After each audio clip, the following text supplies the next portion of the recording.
ജഗദാദി പരം രൂപം തദ്വിദ്ധി പരമാത്മനഃ.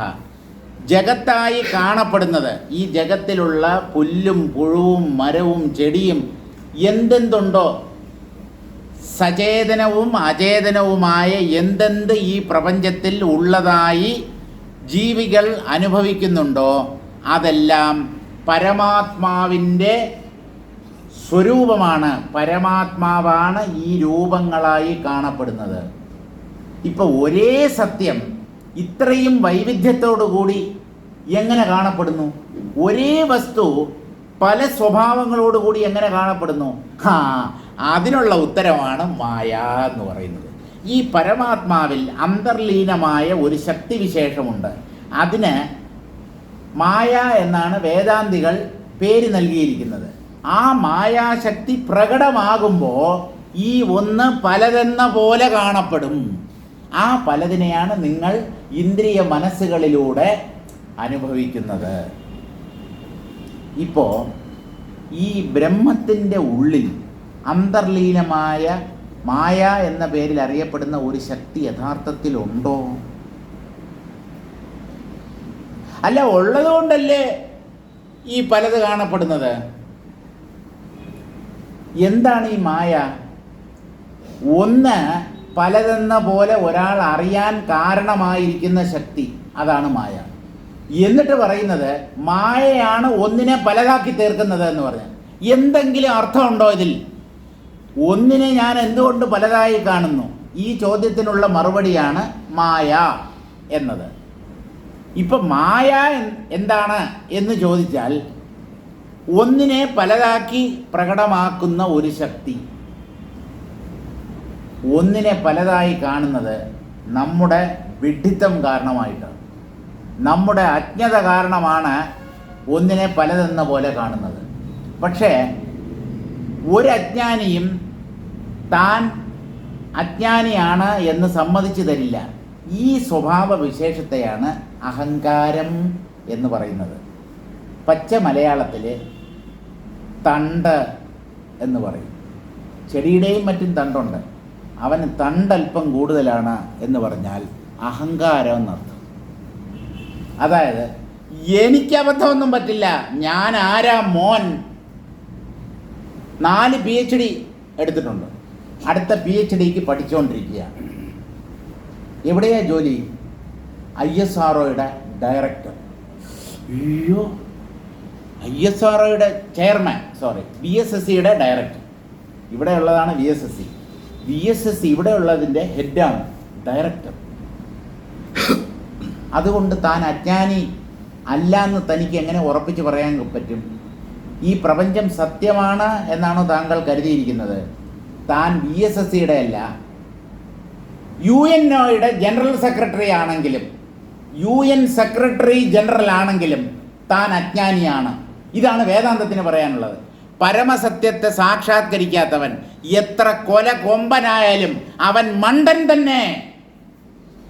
അല്ല, ഇത്രയുമൊക്കെ ഉറപ്പിച്ച് പറയാൻ ഇതൊക്കെ ഈ വേദാന്തികൾക്ക് അല്പം അഹങ്കാരം കൂടുതലാണല്ലേ എന്ന്? തെറ്റാണ്. അവർക്ക് അഹങ്കാരം ഇല്ല. അഹങ്കാരം പൂർണ്ണമായി ഒഴിഞ്ഞു മാറുമ്പോഴാണ് ആത്മാവാണ് സത്യം എന്നുള്ള വസ്തുത പിടികിട്ടുന്നത്. ആ അനുഭവത്തിൻ്റെ പശ്ചാത്തലത്തിലാണ് പ്രപഞ്ചം മിഥ്യയാണ്, ആത്മാവ് മാത്രമാണ് സത്യമായിട്ടുള്ളത് എന്നവർ പ്രഖ്യാപിക്കുന്നത്. അവരുടെ അനുഭവത്തെ ചോദ്യം ചെയ്യുന്ന നിങ്ങൾ അനുഭവിക്കാതെ അവർ സൂര്യതുല്യം കണ്ടെത്തിയ സത്യത്തെ ചോദ്യം ചെയ്യുകയും സംശയിക്കുകയും ചെയ്യുന്ന നിങ്ങളെ മണ്ടൻ എന്നല്ലാതെ വേറെ എന്തു പറഞ്ഞു വിളിക്കണം? വേറെ ഏത് പേര് പറഞ്ഞാണ് വിളിക്കേണ്ടത്? അവർ സാക്ഷാത്കരിച്ചതിൻ്റെ പശ്ചാത്തലത്തിലാണ് ഇതൊക്കെ പറയുന്നത്. നമ്മൾ സാക്ഷാത്കരിക്കാതെ ഇന്ദ്രിയ മനസ്സുകൾ കാണിച്ചു തരുന്ന കാഴ്ചകളിൽ ഭ്രമിച്ച് അതൊക്കെ ഉള്ളതാണ് എന്ന് കരുതി ജീവിക്കുന്നു. ഈ 2 കൂട്ടരിൽ ആരാണ് ബുദ്ധിമാൻ? സാക്ഷാത്കരിച്ചവൻ തന്നെയാണ് ബുദ്ധിമാൻ. ഞാൻ ഋഷിയെക്കാളും വലിയ ആളാണെന്ന് പറഞ്ഞാൽ, ഋഷി എന്ന് പറഞ്ഞാൽ ആരാണെന്നാണ് നിങ്ങളുടെ വിചാരം? പണ്ട് കാലത്ത് ജീവിച്ചിരുന്ന, ജോലിയും കൂലിയും ഒന്നും ഇല്ലാത്ത, സമയം പോവാതെ എന്തെങ്കിലുമൊക്കെ ചെയ്തുകൊണ്ടിരുന്ന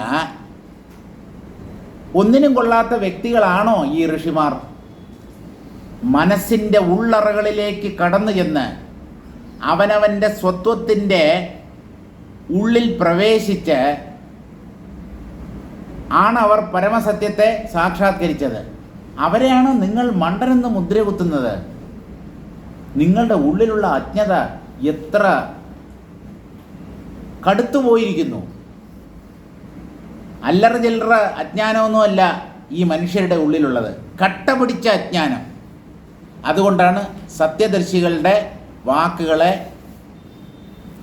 മനുഷ്യർ നിന്ദിക്കുന്നത്. ഇപ്പോൾ വസിഷ്ഠ മഹർഷി പറയുന്ന കാര്യത്തിലേക്ക് നമുക്ക് ശ്രദ്ധ കേന്ദ്രിക്കാം. ജഗത്തായി കാണപ്പെടുന്നത് പരമാത്മാവ് തന്നെ, ഭഗവാനാണ് പ്രപഞ്ചമായി കാണപ്പെടുന്നത്. അത് തന്നെയാണ് ഈശാവാസ്യമിതം സർവം എന്ന ആദ്യ മന്ത്രത്തിലൂടെ ഈശാവാസ്യ ഉപനിഷത്തും പ്രഖ്യാപിക്കുന്നത്. ഈശൻ സർവവ്യാപിയാണ്.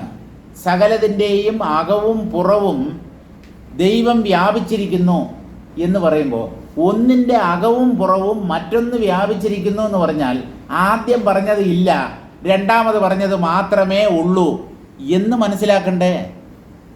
ഒന്നിൻ്റെ അകവും പുറവും വേറൊന്ന് നിറഞ്ഞിരിക്കുന്നു എന്ന് പറഞ്ഞാൽ ആ രണ്ടാമത് പറയപ്പെട്ടത് മാത്രമേ ഉള്ളൂ. ആദ്യം പറഞ്ഞത് വെറും കള്ളം. ഒരു വീടിൻ്റെ അകത്തും പുറത്തും ആകാശം വ്യാപിച്ചിരിക്കുന്നു, സ്ഥലം. അതിൻ്റെ അർത്ഥം എന്തെന്നറിയാമോ? വീടില്ല എന്നാണ്. ആകാശമാണ് വീടായി കാണപ്പെടുന്നത്. അതുകൊണ്ടാണ് വീടിൻ്റെ അകവും പുറവും ആകാശത്തിന് വ്യാപിച്ച് നിൽക്കാൻ കഴിയുന്നത്. അപ്പോൾ ഈ വീടെന്നുള്ളതോ വെറും ഒരു ഭ്രമം. ഇങ്ങനെ ഏത് നാമരൂപങ്ങളെ കണ്ടാലും ആ നാമരൂപങ്ങളുടെ അകവും പുറവും വ്യാപിച്ചു നിൽക്കുന്ന ഒരു മഹിമാവുണ്ട്, ഒരു മഹാസത്യമുണ്ട്. അതിനെയാണ് ബ്രഹ്മമെന്ന് പറയുന്നത്. അതിനെ നിഷേധിക്കാൻ അല്പമെങ്കിലും തലയ്ക്കകത്ത് ആള് താമസമുള്ള ആരും തയ്യാറാവില്ല. അങ്ങേയറ്റം മണ്ടന്മാർ, പടുവിഡ്ഢികൾ, പമ്പര വിഡ്ഢികൾ മാത്രമാണ് ഋഷികളുടെ പ്രസ്താവനയെ ചോദ്യം ചെയ്യുന്നത്. നമ്മൾ വിഡ്ഢികളാവരുത്. നമ്മുടെ ചിന്താശേഷിയെ പണയപ്പെടുത്തരുത്. കുറഞ്ഞ പക്ഷം മഹാന്മാരുടെ മഹത്വം തിരിച്ചറിയുകയെങ്കിലും വേണം. അത്രയെങ്കിലും നമ്മൾ ചെയ്യണം. മഹാന്മാരുടെ മഹത്വത്തെ തിരിച്ചറിയാത്തത് കൊണ്ടാണല്ലോ അവരെ നിന്ദിക്കാൻ തോന്നുന്നത്. പ്രപഞ്ചമായി കാണപ്പെടുന്നത് പരമാത്മാവ് തന്നെ. അതയേ വേദം ദ്രഷ്ടദൃശ്യം ന അസതോ രൂപം കിന്തു പരമാർത്ഥ സതോ ബ്രഹ്മണ ഇത്യാഹ. ഇല്ലാത്ത ഒന്നല്ല ദ്രഷ്ടാവും ദൃശ്യവുമായി മാറിയിരിക്കുന്നത്. ഉള്ള പരമാത്മാവാണ് രണ്ടെന്ന പോലെ, ദ്രഷ്ടാവെന്ന പോലെയും ദൃശ്യമെന്ന പോലെയും വേർതിരിഞ്ഞ് കാണപ്പെടുന്നത്. ഇത് രണ്ടും ബ്രഹ്മം തന്നെ. കാണുന്നവനും ബ്രഹ്മം, കാണപ്പെടുന്നതും ബ്രഹ്മം. അല്ല, ഒന്നെങ്ങനെയാണ് രണ്ടായത്? ഒന്ന് രണ്ടായത് രണ്ടായിട്ടില്ല. അതിനെ രണ്ടെന്ന് പോലെ കണ്ടത് നിങ്ങളാണ്. ഒന്നായ നിന്നയിഹ രണ്ടെന്നു കണ്ടളവിൽ ഉണ്ടായൊരിണ്ടൽബതമിണ്ടാവതല്ല മമ. ഒന്നിനെ രണ്ട് എന്ന് കണ്ടത് എൻ്റെ അവിവേകം കാരണമായിട്ടാണ്. ഒന്നിനെ ഒന്നായി കാണാൻ ഉള്ള പാകത ഞാൻ നേടിയില്ല. ഞാൻ ഭ്രമത്തിൽ അകപ്പെട്ടു, കുടുങ്ങിപ്പോയി. അങ്ങനെയാണ് രണ്ട് എന്ന് കണ്ടത്. എന്ന് പറഞ്ഞാൽ രണ്ട് എന്ന് പറഞ്ഞാൽ 20, 200, 2000, 2 കോടി, 200 കോടി, 2000 കോടി എന്നർത്ഥം. രണ്ട് എന്ന് പറഞ്ഞാൽ ഒന്നും രണ്ട് എന്നുള്ള ആ സംഖ്യയല്ല. നാനാത്വം, പലത്. പലതിനെ എന്തുകൊണ്ട് കണ്ടു എന്ന് ചോദിച്ചാൽ ഒന്നിനെ അറിയാത്തത് കൊണ്ട്. ഒന്നിനെ അറിയാത്തവനാണ് പലതിനെ സത്യമെന്ന് കരുതുക. സ്വർണം എന്ന ഒരേ അധിഷ്ഠാനത്തിനെ മനസ്സിലാക്കാത്തവരാണ് ആഭരണ നാമരൂപങ്ങളെ വേറെ വേറെയായി കാണുന്നത്. ആ ആഭരണ നാമരൂപങ്ങളിൽ ഒരുപോലെ വ്യാപിച്ചു നിൽക്കുന്നത് സ്വർണം എന്ന അധിഷ്ഠാന സത്യമാണ്. ആ സ്വർണത്തെ മനസ്സിലാക്കാത്തവരാണ് മാല വേറെ, മോതിരം വേറെ, കമ്മല് വേറെ, മൂക്കുത്തി വേറെ എന്നൊക്കെ വിചാരിക്കുന്നത്. അത് ആരുടെ കുഴപ്പം? സ്വർണത്തിൻ്റെ കുഴപ്പമാണ്? മണ്ണ് പല ആകൃതികളിൽ കാണപ്പെടുന്നു. കലമായും തവിയായും അടുപ്പായും ഒക്കെ രൂപപ്പെടുന്നത് മണ്ണാണ്. എല്ലാം മണ്ണിൻ്റെ വ്യത്യസ്ത രൂപങ്ങളാണ് എന്ന് അറിയാൻ കഴിയാത്തത് മണ്ണിൻ്റെ കുറ്റമല്ല, കാണുന്നവൻ്റെ കുറ്റമാണ്, ദ്രഷ്ടാവിൻ്റെ കുറ്റമാണ്. ദൃശ്യത്തെ അന്യം എന്ന പോലെ കാണുന്നത്. ദ്രഷ്ടാവിന് വേണ്ടവണ്ണം ചിന്തിച്ചറിയാനുള്ള കഴിവില്ല. താൻ തന്നെയാണ് തൻ്റെ ദൃശ്യമായി പ്രകാശിക്കുന്നത് എന്നുള്ള വസ്തുത അവൻ തിരിച്ചറിയാത്തത് കൊണ്ടാണ് നാനാത്വത്തെ സത്യമെന്ന് കരുതുന്നത്. ദ്രഷ്ടാവ് തന്നെയാണ് ഭ്രമത്തിലൂടെ ദൃശ്യമായി മാറിയത്. ദൃശ്യമായി മാറിയത് എന്ന് പറഞ്ഞാൽ മാറിയതുപോലെ തോന്നുന്നത് എന്നർത്ഥം. ദൃശ്യമായി മാറാൻ പറ്റില്ല. ദൃശ്യം മാത്രമേ ഉള്ളൂ, ദ്രഷ്ടാവില്ല എന്ന് പറയുന്നത് നമുക്ക് തൽക്കാലം ദ്വൈതതലത്തിൽ നിന്ന് ആലോചിച്ചാൽ ദൃശ്യം നിൽക്കുന്നത് ദ്രഷ്ടാവിലാണ്. ദൃശ്യത്തിന് താൻ ദൃശ്യമാണ് എന്ന അറിവില്ല. അതുകൊണ്ടാണ് ഈ ദൃശ്യത്തെയൊക്കെ ജഡം എന്ന് പറയുന്നത്. ആ ജഡത്തെ അപേക്ഷിച്ച് ദ്രഷ്ടാവ് കുറച്ചുകൂടെ ഉയർന്ന തലത്തിലാണ്. കാരണം ദ്രഷ്ടാവ് തൻ്റെ ഉണ്മയെയും അറിയുന്നു, ദൃശ്യങ്ങളുടെ ഉണ്മയെയും അറിയുന്നു. ഞാനുണ്ട് എന്ന് ഒരു വ്യക്തി അറിയുന്നുണ്ട്, പ്രപഞ്ചമുണ്ട് എന്നുള്ള അറിവും അദ്ദേഹത്തിനുണ്ട്. ഇപ്പോൾ ദ്രഷ്ടാവ് ദൃശ്യം എന്ന രണ്ടിനെ മാത്രം പരിഗണിച്ചാൽ ദൃശ്യത്തെക്കാളും കൂടുതൽ സത്യം ദ്രഷ്ടാവാണ്. പക്ഷേ ഈ ദ്രഷ്ടൃഭാവം, അതായത് ജീവഭാവം, ഞാൻ എന്ന വ്യക്തിത്വം, അതുപോലും പൊന്തി മറയുന്ന ഒന്നായതുകൊണ്ട്, സുഷുപ്തിയിൽ അത് ലയിച്ചു പോകുന്നത് കൊണ്ട്, ജാഗ്രത്തിലും സ്വപ്നത്തിലും അത് ബാക്കി നിൽക്കുന്നത് കൊണ്ട് അതും കള്ളമാവാനേ പറ്റൂ. സത്യം ഒരിക്കലും നമ്മുടെ ദൃഷ്ടിപഥത്തിൽ നിന്ന് മറയുന്നില്ല. ഉണ്ടായി മറയുന്നത് കള്ളമായിരിക്കും. ഇത് തീരുമാനിക്കാൻ എന്താണ് വിഷമം? സത്യം ഉണ്ടായി മറയുന്ന ഒന്നല്ല. സത്യം എപ്പോഴും ഉള്ളതാണ്. അതിന് നിങ്ങൾ അറിയാതിരിക്കാൻ കാരണം നിങ്ങളുടെ അല്ലെങ്കിൽ നമ്മുടെ ഉള്ളിലുള്ള അജ്ഞതയാണ്. സത്യം എപ്പോഴും ഒരു മാറ്റവും കൂടാതെ, ഒരു തരത്തിലുള്ള പരിണാമത്തിനും വിധേയമാകാതെ നിൽക്കുന്നു. ആ സത്യം തിരിച്ചറിയാത്തതാണ് നമുക്ക് പറ്റിയ പറ്റ്. അപ്പം തൻ്റെ അബദ്ധം ആദ്യം തിരിച്ചറിയണം. താൻ അജ്ഞാനിയാണ് എന്ന സത്യം ഓരോ വ്യക്തിയും അംഗീകരിക്കണം. തനിക്ക് കാര്യം അറിയില്ല എന്ന് പൂർണ്ണമായി അംഗീകരിച്ചാലല്ലാതെ നമ്മൾ ഒരു സത്യദർശിയുടെ വാക്കുകളെ വിശ്വസിക്കില്ല. അയാളെക്കാളും കേമനാണ് ഞാൻ എന്നുള്ള വിചാരമാണ് സത്യദർശികളുടെ വാക്കിനെ അംഗീകരിക്കാൻ പറ്റാതാക്കി തീർക്കുന്നത്. അത് കലർപ്പില്ലാത്ത അഹങ്കാരത്തിൻ്റെ പ്രകടനം എന്നല്ലാതെ മറ്റൊന്നും പറയാനില്ല. അപ്പോൾ ദൃശ്യങ്ങളിൽ ദ്രഷ്ടാവാണ് കൂടുതൽ സത്യമായിട്ടുള്ളത്. പക്ഷേ ഈ ദ്രഷ്ടാവ് പോലും പൊന്തി മറയുന്ന ഒന്നായതുകൊണ്ട് ആ ദ്രഷ്ടാവിന് പൊന്താനും മറയാനും ഇടമരുളുന്ന മറ്റൊരധിഷ്ഠാനമുണ്ട്. അതാവണം ദ്രഷ്ടാവിനേക്കാളും കൂടുതൽ സത്യം. അതിനെയാണ് ബ്രഹ്മം, പരമാത്മാവ് എന്ന് പറയുന്നത്. അതിൽ നിന്ന് പൊന്തിയ ഒരു കാഴ്ച മാത്രമാണ് ഈ ജീവഭാവം അല്ലെങ്കിൽ ഞാൻ, ആ വ്യക്തിത്വം. അതിന് സത്യത്വം കൽപ്പിക്കേണ്ടതില്ല. ദ്രഷ്ടാവും ദൃശ്യവുമായി വേർതിരിഞ്ഞ് കാണപ്പെടുന്നത് ശൂന്യതയല്ല, ഉണ്മയാണ്, ബ്രഹ്മമാണ്. ദ്രഷ്ടാവെന്ന പോലെയും ദൃശ്യമെന്ന പോലെയും കാണപ്പെടുന്നത്. ശൂന്യതയിൽ നിന്ന് ഒന്നും പൊന്താൻ പറ്റില്ലല്ലോ. ശൂന്യത എന്ന് പറഞ്ഞാൽ ഇല്ലായ്മ. ഇല്ലായ്മയിൽ നിന്ന് ഭ്രമം പോലും ഉണ്ടാവാൻ പറ്റില്ല. അതുകൊണ്ട് ദ്രഷ്ടാവും ദൃശ്യവും ഭ്രമമാണെങ്കിൽ കൂടിയും അവയുടെ അധിഷ്ഠാനം സത്യമായ ഒന്നാണ്. അതിനെയാണ് ബ്രഹ്മമെന്ന് പറയുന്നത്. ആ അധിഷ്ഠാനത്തിൻ്റെ ഉണ്മയെ ആർക്കും ചോദ്യം ചെയ്യാൻ അവകാശമില്ല. എൻ്റെ അച്ഛനെ ഞാൻ സംശയിക്കുന്നത് പോലെയാണ്. എനിക്ക് അച്ഛനെന്ന് പറഞ്ഞ ഒരാളും ഇല്ല. അങ്ങേര് ചുമ്മാ പറയുകയാണ് അയാളുടെ മോനാണ് ഞാനെന്ന്. അച്ഛനെ ചോദ്യം ചെയ്യുകയോ? അച്ഛനുള്ളത് കൊണ്ടാണ് മകൻ ജനിക്കുന്നത്, അല്ലേ? ബ്രഹ്മമുള്ളത് കൊണ്ടാണ് അഹങ്കാരം അതിൽ നിന്നും പൊന്തുന്നത്. ബ്രഹ്മമില്ലെങ്കിൽ ഈ അഹങ്കാരം എവിടെ നിന്ന് പൊന്തും? ഞാനെന്ന ഭാവം പൊന്തി മറയുന്ന ഒന്നാണല്ലോ. അപ്പോൾ അതിനൊരു അധിഷ്ഠാനം ഉണ്ടാവണ്ടേ? തീർച്ചയായും ഉണ്ടാവണം. ആ അധിഷ്ഠാനത്തെ ഈ പൊന്തി മറയുന്ന ഞാനിന് ചോദ്യം ചെയ്യാൻ അവകാശമില്ല. അത് നിങ്ങൾ നല്ലതുപോലെ മനസ്സിലാക്കണം. നമുക്ക് കൈകടത്താൻ പറ്റാത്ത കാര്യങ്ങളിൽ നാം കൈകടത്തരുത്. ഒരിടത്ത് നോ എൻട്രി ബോർഡ് വെച്ചിരിക്കുകയാണ് ട്രാഫിക് പോലീസുകാർ. ഞാൻ അതിൽ കൂടെ കയറി പോകുമെന്ന് പറഞ്ഞു കഴിഞ്ഞാൽ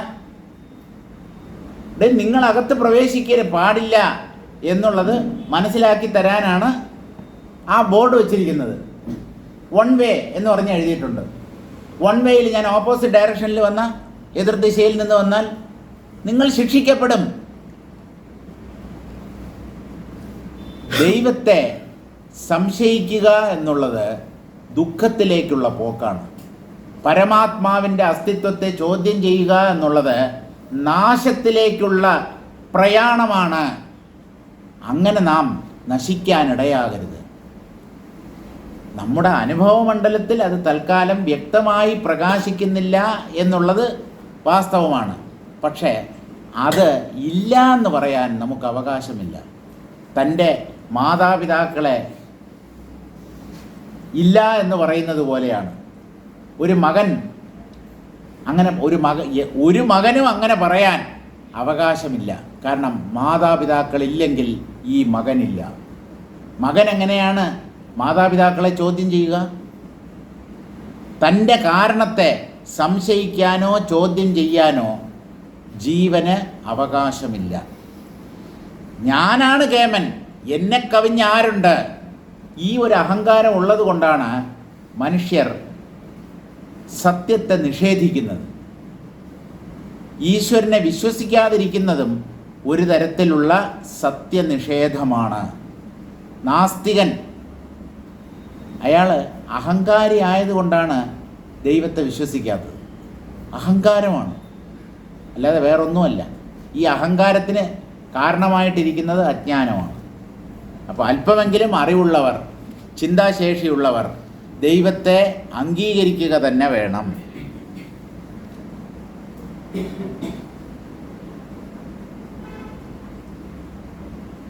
സ്വപ്നേ ചിന്മാത്രയേവാസ്തേ യഥാ ഗഗനകാനനം തഥാ ജഗത്തയാ ഭാതി സ്വയം ചിന്മാത്രമാത്മനി.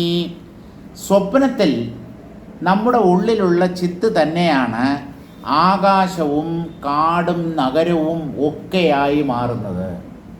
സ്വപ്ന ദൃശ്യങ്ങൾ എന്ന് പറയുന്നത് എന്താണ്? ചിത്തിൻ്റെ ഒരു പ്രകടനം അല്ല. അത് മനസ്സിൻ്റെ സൃഷ്ടി എന്നല്ലേ നേരത്തെ പറഞ്ഞത്? മനസ്സുണ്ടാക്കി തീർക്കുന്ന ഒരു ഭ്രമം എന്നല്ലേ നേരത്തെ പറഞ്ഞത്? അതെ, ഈ മനസ്സെന്ന് പറയുന്നത് എന്താണ്? ചിത്തിൽ തോന്നിയ ഒരു ഭ്രമം, ചിത്തിൽ പൊന്തിയ ഒരു ഭ്രമമാണ് മനസ്സ്. ആ മനസ്സ് മറ്റ് ഭ്രമദൃശ്യങ്ങളെ ഉണ്ടാക്കി കാണിക്കുന്നു. ഇപ്പോൾ ഇതിൻ്റെയൊക്കെ പൂർണ്ണമായ ഉത്തരവാദിത്വം ആർക്ക് എന്ന് ചോദിച്ചാൽ ചിത്തിനാണ്. ചിത്തില്ലെങ്കിൽ ഈ മനസ്സില്ല, മനസ്സില്ലെങ്കിൽ സ്വപ്ന പദാർത്ഥങ്ങളുമില്ല. ഈ മനസ്സ് തന്നെയാണ് ജാഗ്രത്തിലെ പദാർത്ഥങ്ങളെയും ഉള്ളതാക്കി അനുഭവിപ്പിക്കുന്നത്. അതുകൊണ്ട് ദൃശ്യാനുഭവങ്ങൾക്ക് മൂലകാരണം ചിത്ത് തന്നെ. തഥാ ജഗത്തയാ ഭാതി സ്വയം ചിന്മാത്രമാത്മനി. ചിത്ത് തന്നിൽ തന്നെ പ്രപഞ്ചത്തെ ഉള്ളതുപോലെ അറിയുന്നു.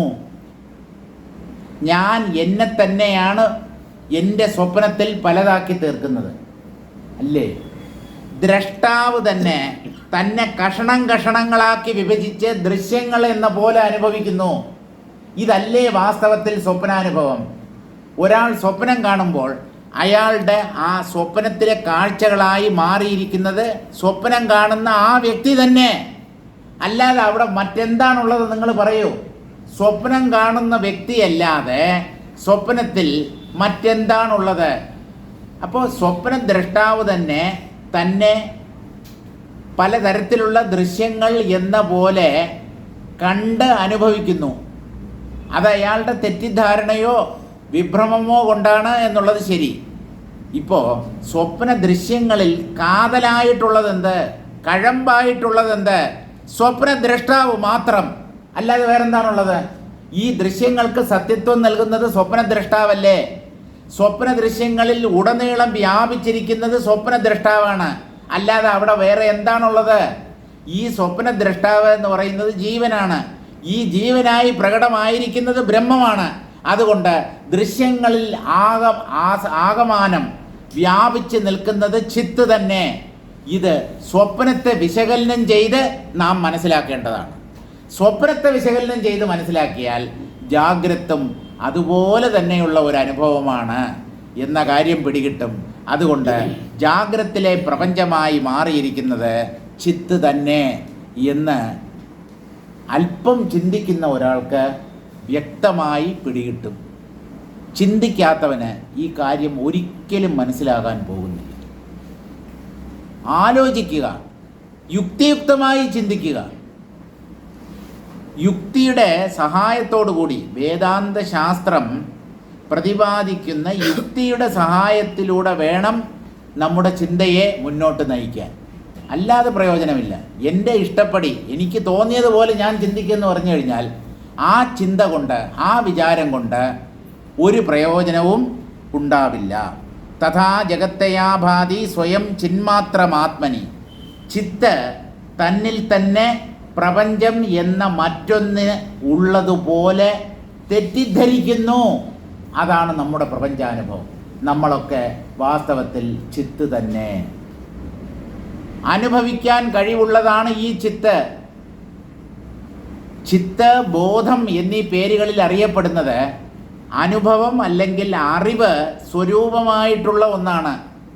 അനുഭവിക്കുക എന്ന് പറഞ്ഞാൽ അത് തന്നെയാണ് അറിയുക എന്നതുകൊണ്ട് ഉദ്ദേശിക്കുന്നത്.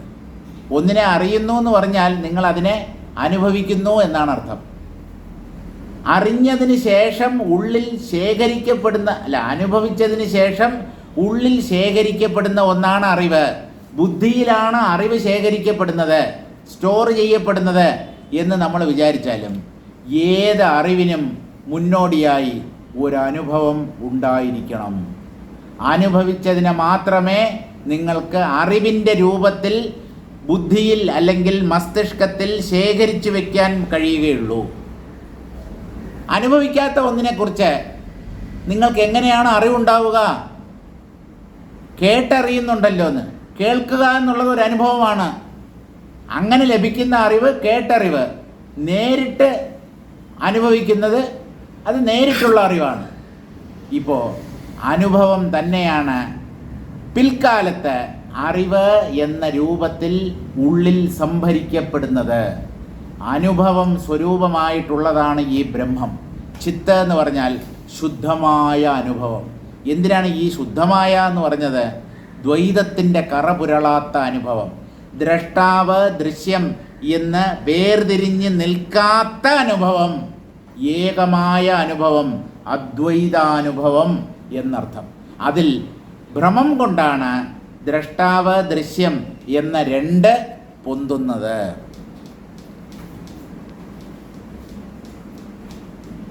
പരമാത്മന ഏവേദം രൂപമിതി കഥം ജ്ഞാതമിതി ചേത് സ്വപ്ന നിദർശനാദിത്യാഹ.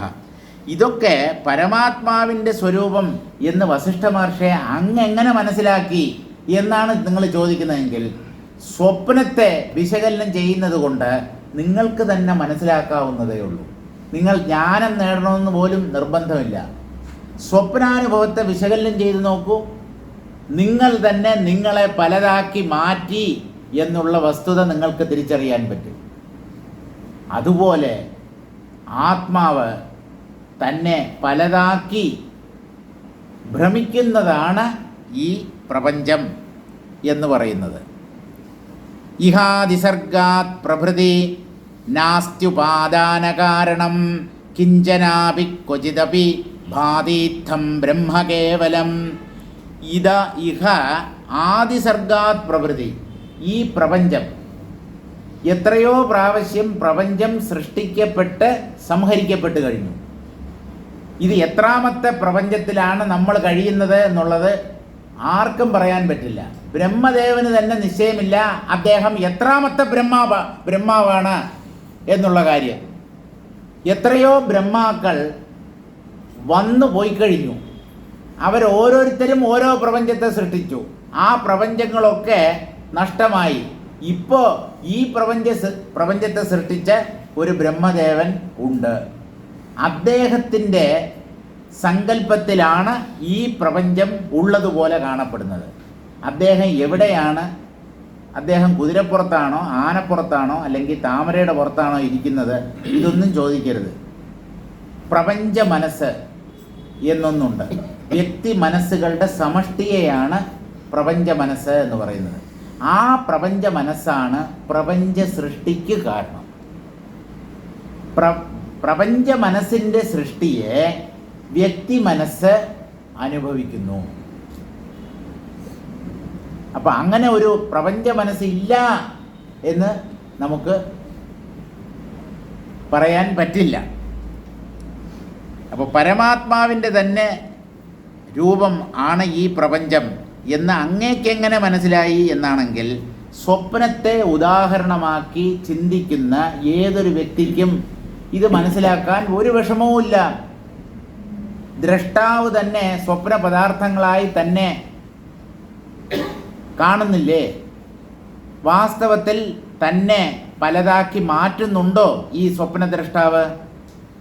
സ്വപ്നദ്രഷ്ടാവ് യഥാർത്ഥത്തിൽ ദൃശ്യമായി മാറിയിരുന്നെങ്കിൽ ആ ദൃശ്യങ്ങളെ ഈ സ്വപ്നദ്രഷ്ടാവിന് എങ്ങനെ മാറി നിന്നറിയാൻ പറ്റും? അപ്പോൾ യഥാർത്ഥത്തിൽ സ്വപ്നദ്രഷ്ടാവ് ദൃശ്യങ്ങളായി മാറുന്നില്ല. പക്ഷേ ദൃശ്യങ്ങൾ ഉള്ളതുപോലെ അയാൾ ഭ്രമിക്കുന്നു. ഭ്രമിക്കുന്നതിന് എന്താ വിരോധം? ഒരാൾക്ക് ഒന്നിനെ തെറ്റിദ്ധരിക്കുന്നതിന് വിശേഷിച്ച് ഒരു കാരണവും വേണമെന്നില്ല. ഒരു കാരണവും ഇല്ലാതെയാണ് എല്ലാ തെറ്റിദ്ധാരണകളും സംഭവിക്കുന്നത്. ഒരാൾ ഒന്നിനെ എന്തുകൊണ്ട് തെറ്റിദ്ധരിക്കുന്നു എന്ന് ചോദിച്ചാൽ അതിന് യുക്തിയുക്തമായ ഒരു ഉത്തരമില്ല. തെറ്റിദ്ധാരണയ്ക്ക് എന്ത് യുക്തി? ഭ്രമത്തിന് എന്ത് യുക്തി? ഒരാൾക്ക് കയറ് പാമ്പെന്ന പോലെ കാണപ്പെടുന്നു. അതെന്തുകൊണ്ടാണ്? അവിടെ കയറ് മാത്രമേ അല്ലേ ഉള്ളൂ. നിങ്ങൾ എന്തുകൊണ്ട് അതിനെ പാമ്പായി കാണുന്നു എന്ന് ചോദിച്ചാൽ, എടോ എനിക്ക് അങ്ങനെ തോന്നുന്നു, ഞാൻ പാമ്പിനെയാണ് കാണുന്നത്, ഞാൻ കയറിനെ കാണുന്നില്ല. അപ്പം ഇതിനൊക്കെ യുക്തിയുക്തമായ ഒരു ഉത്തരം നൽകാൻ ആർക്കും സാധ്യമല്ല.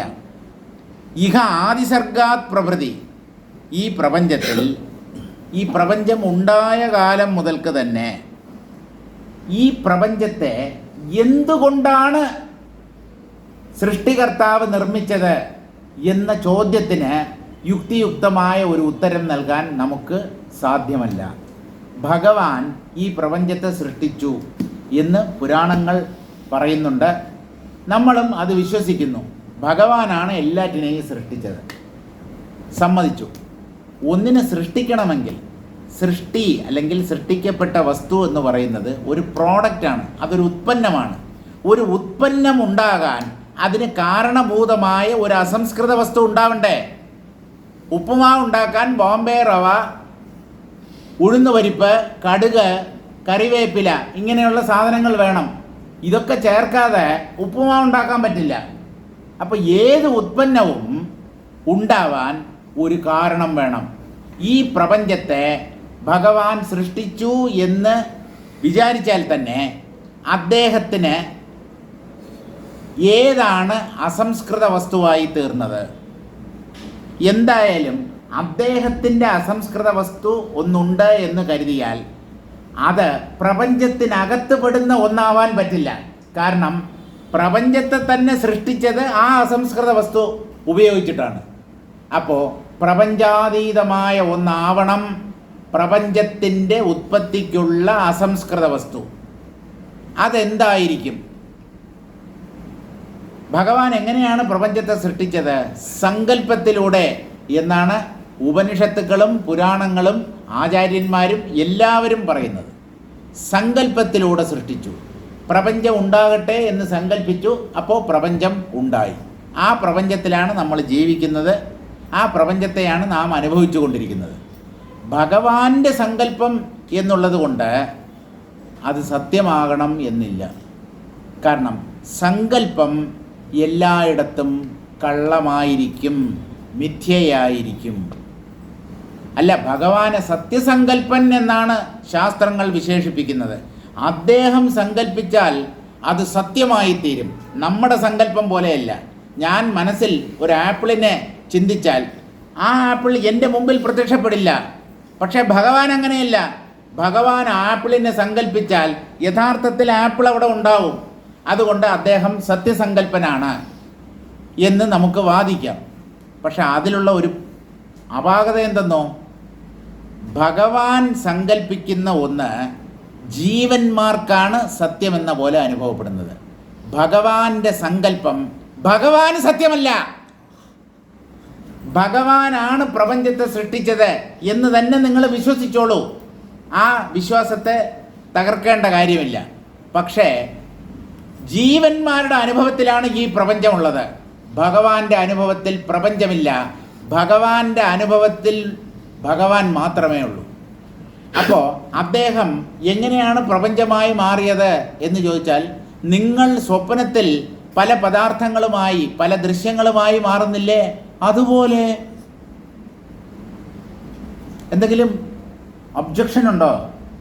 എതിർപ്പ്, എന്തെങ്കിലും പ്രതിഷേധ ധർണ എന്തെങ്കിലും നടത്തണമെങ്കിൽ നടത്താം. ഇതിങ്ങനെ അല്ല എന്ന്. ഒരു അല്പനായ ജീവന് തൻ്റെ സ്വപ്നത്തിലൂടെ തന്നെ പലതാക്കി തീർക്കാൻ, പലതെന്ന പോലെ അനുഭവിക്കാൻ വിരോധമില്ലെങ്കിൽ, സർവേശ്വരന് തന്നെ ഈ പ്രപഞ്ചമായി അനുഭവിക്കാൻ എന്താ വിരോധം? അത് അദ്ദേഹത്തിന് പറ്റില്ല എന്ന് പറയാൻ നിങ്ങൾക്കെന്ത് അവകാശം? അല്ല, പ്രപഞ്ചം മിഥ്യയാണ്, അങ്ങനെയൊന്നും ഉണ്ടായിട്ടേ ഇല്ല എന്നാണല്ലോ വേദാന്തം പറയുന്നത്. അപ്പോൾ ഈ ഭഗവാന്റെ സങ്കല്പം എന്ന് പറയുന്നതോ, സങ്കല്പത്തിൻ്റെ തലത്തിൽ നിൽക്കുമ്പോൾ അത് സത്യമെന്ന പോലെ തന്നെയാണ് ഏതൊരു വ്യക്തിയും അനുഭവിക്കുന്നത്. നിങ്ങൾ സങ്കല്പത്തെ അതിക്രമിക്കുമ്പോൾ മാത്രമാണ് സങ്കല്പത്തിൻ്റെ മിഥ്യാത്വത്തെ തിരിച്ചറിയുന്നത്. ഒരാൾ താൻ ഭ്രാന്തനാണ് എന്ന് തിരിച്ചറിയുന്നതാണ് അയാളുടെ ഭ്രാന്ത് മാറി എന്നുള്ളതിൻ്റെ ലക്ഷണം. അറിയാവോ? ഒരു ഭ്രാന്തനും തന്നെ ഭ്രാന്തനെന്ന് അംഗീകരിക്കില്ല. അത് തന്നെയാണ് നമ്മളും ചെയ്യുന്നത്. ഞാൻ അജ്ഞാനിയാണ്, ഞാൻ ആത്മാവിനെ അറിയുന്നില്ല, എനിക്ക് ആത്മജ്ഞാനമില്ല എന്ന് സമ്മതിച്ചു തരാൻ നമ്മളാരും തയ്യാറല്ല. നമ്മളൊക്കെ കേമന്മാരാണ്, അറിവിൻ്റെ ഉന്നത ശിഖരങ്ങളിൽ നിൽക്കുന്നവരാണ് എന്നൊക്കെയാണ് നമ്മുടെ വിചാരം. പക്ഷേ നമുക്ക് നമ്മുടെ സ്വരൂപത്തെ അറിയില്ല. ബ്രഹ്മമാണ് പ്രപഞ്ചമായും ഞാനായും മാറിയിരിക്കുന്നത് എന്ന സത്യത്തെ നാം തിരിച്ചറിഞ്ഞിട്ടില്ല. ആ അർത്ഥത്തിൽ നമ്മൾ അജ്ഞാനികൾ തന്നെയാണ്. നിങ്ങൾ എത്ര കേമനോ ആയിക്കോളൂ, ആത്മതത്വത്തെ അറിയാത്തിടത്തോളം നിങ്ങൾ വിഡ്ഢിയോ അജ്ഞാനിയോ ആണ്. ഒരു സംശയമില്ല. അയാൾ ചക്രവർത്തി ആയിക്കോട്ടെ. അമേരിക്കൻ പ്രസിഡന്റ്, ഇപ്പോൾ പുതിയതായിട്ട് തിരഞ്ഞെടുക്കപ്പെട്ട അമേരിക്കൻ പ്രസിഡന്റ് ഡൊണാൾഡ് ട്രംപ്, അയാൾ ആത്മജ്ഞാനിയാണോ? ആത്മജ്ഞാനി ആയിരുന്നെങ്കിൽ അയാൾ ഇലക്ഷന് നിൽക്കുക പോലും ഇല്ലായിരുന്നു. മണ്ടന്മാരാണ് ഇലക്ഷന് നിൽക്കുന്നത്. അപ്പോൾ ഈ സ്ഥാനാർത്ഥികളൊക്കെ മണ്ടന്മാരാണോ? സ്ഥാനത്തെ അർത്ഥിക്കുന്നവരാണല്ലോ സ്ഥാനാർത്ഥികൾ, അല്ലേ?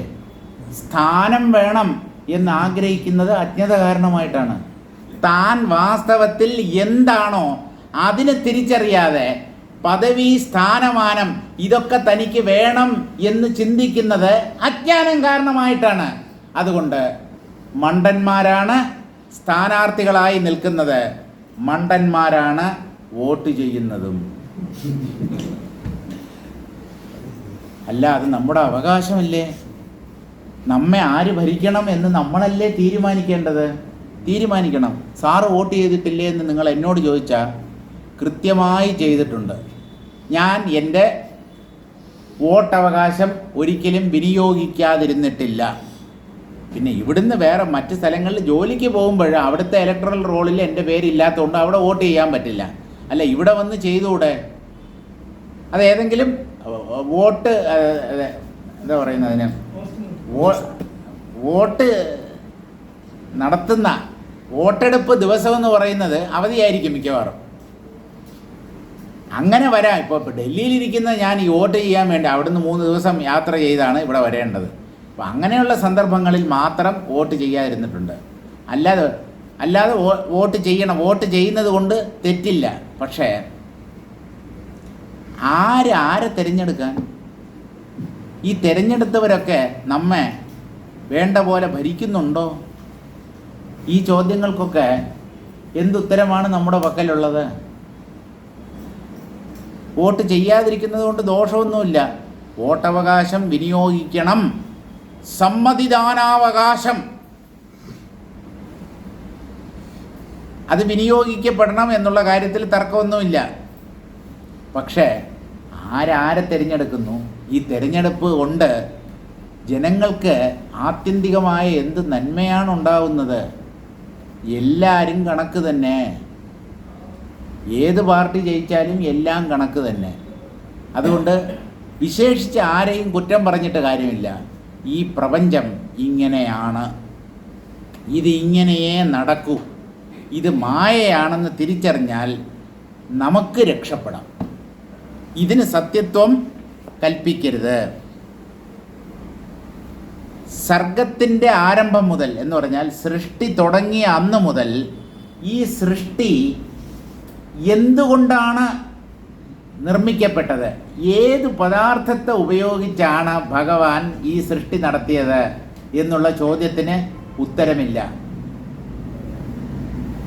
ഒരു ഉത്പന്നം ഏതിൽ നിന്നാണോ നിർമ്മിക്കപ്പെടുന്നത് അതിനെയാണ് അതിൻ്റെ ഉപാദാന കാരണം എന്ന് പറയുന്നത്. മൺഭാണ്ഡങ്ങളുടെ ഉപാദാന കാരണം മണ്ണാണ്. സ്വർണ്ണാഭരണങ്ങളുടെ ഉപാദാന കാരണം സ്വർണ്ണമാണ്. പ്ലാസ്റ്റിക് കൊണ്ടുള്ള വസ്തുക്കളുടെ ഉപാദാന കാരണം പ്ലാസ്റ്റിക്കാണ്. അപ്പോൾ ഈ പ്രപഞ്ചത്തിന് ഉപാദാന കാരണം കണ്ടെത്താൻ കഴിയാത്തത് കൊണ്ട് കിഞ്ചനാപി ക്വചിതപി, ഒരു ഉപാദാന കാരണവും ഒരിക്കലും ആർക്കും കണ്ടെത്താൻ പറ്റില്ല എന്നുള്ളത് കൊണ്ട് പ്രപഞ്ചം എന്ന വേറിട്ട ഒരു ഉത്പന്നം ഉണ്ടായിട്ടില്ല. ബ്രഹ്മം തന്നെ പ്രപഞ്ച രൂപത്തിൽ കാണപ്പെടുന്നു. ചുരുക്കി പറഞ്ഞാൽ സൃഷ്ടി നടന്നിട്ടില്ല. സൃഷ്ടിക്കപ്പെടാത്ത ഒരു പ്രപഞ്ചത്തിലാണ് നാം ജനിച്ചത്, അതുപോലെ ജീവിക്കുന്നത്. എന്ന് പറഞ്ഞാൽ ഇതൊരു ഭ്രമമോ മായയോ മാത്രമാണ്. ഇങ്ങനെ ഒന്ന് യഥാർത്ഥത്തിൽ ഉണ്ടായിട്ടില്ല. കാരണം ഇതിനൊരു ഉപാദാന കാരണം കണ്ടെത്താൻ പറ്റുന്നില്ല. നിമിത്ത കാരണമായി ശാസ്ത്രങ്ങൾ പറയുന്നത് ഈശ്വരനെയാണ്. എങ്ങനെയാണോ മൺപാത്രങ്ങൾക്ക് നിമിത്ത കാരണമായി കൊശവനുള്ളത്, അതുപോലെ സൃഷ്ടികർത്താവ് അദ്ദേഹമാണ് ഉപാദാന കാരണം, സമ്മതിച്ചു. പക്ഷെ അദ്ദേഹം എന്തുകൊണ്ടാണ്, ഏത് പദാർത്ഥം കൊണ്ടാണ് ഈ പ്രപഞ്ചത്തെ നിർമ്മിച്ചത് എന്നുള്ള ചോദ്യത്തിന് വ്യക്തമായ ഉത്തരമില്ല. അദ്ദേഹം സങ്കല്പത്തിലൂടെ സൃഷ്ടിച്ചു എന്നാണ് പറയുന്നത്. സങ്കല്പം എവിടെയും കള്ളമാവാനേ പറ്റൂ, അത് ഈശ്വരൻ്റെ ആയാൽ പോലും. സങ്കല്പിക്കുക എന്ന് പറഞ്ഞാൽ മനസ്ഥലത്തിൽ ഇല്ലാത്ത ഒന്നിനെ ഭാവന ചെയ്യുക, അതാണ് സങ്കല്പം. ഇല്ലാത്ത ഒന്നിനെ ഭാവന ചെയ്യുക, മനോനേത്രത്തിലൂടെ കാണുക, അതാണ് സങ്കല്പം. അതെങ്ങനെ വാസ്തവമാവും?